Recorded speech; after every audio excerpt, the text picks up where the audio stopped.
Here we are going to look at our database of our project, which is the parent table, and the question generated for this table is about React. The question is, what is the required object? And that is render. And so we're going to take a look at the different aspects of our SQL database here.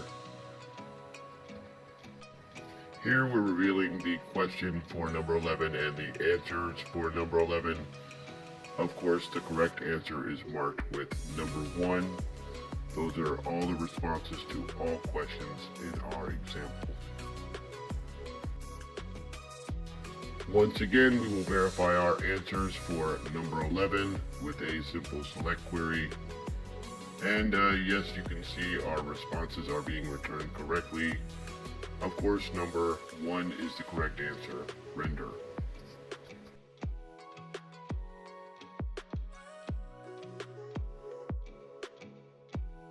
Now we're switching to the descriptors of our different questions, and as you can see that number 13 indicates that it is a React question. Moving on to our Visual Studio 2022 instance, we're going to take a look at the DAC and the supporting code.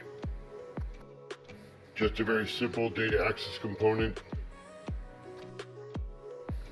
Moving on to the controllers, we're going to review the different controllers of our API Microservice instance. Again, nothing tricky here, just a simple call to the data reader. It's a very simple program file with not much to talk about. Let's now take a look at the instance in Swagger and take a look at the API structure.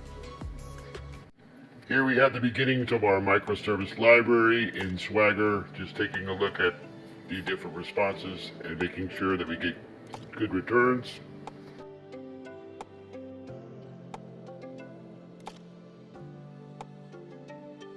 Now we're invoking our question 11 and testing to see if our question is properly returned. And then subsequently we'll verify our answers. And of course we are getting back the correct answer. And we'll step through the different API calls and make sure that we're returning data properly.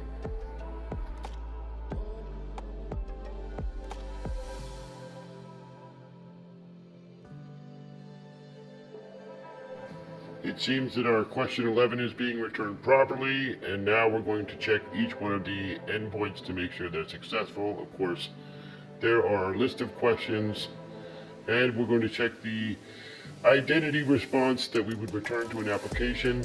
This would determine the actual correct answer to an application without having to return all the values of the string. This is how the application would know which was the correct answer.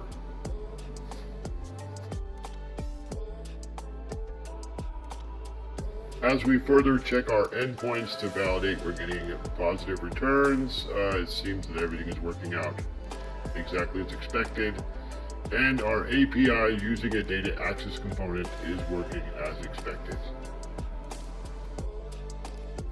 So this is just an example that you don't have to throw out all your own code. You can strip out your data access component and reuse that in an API. Of course, we have some considerable work to do here in creating an entity framework and doing some other work depending on how we wanted to implement this project. But this is a start to get us going to the next step and using our data access component for our next step in our new project. Thanks for watching.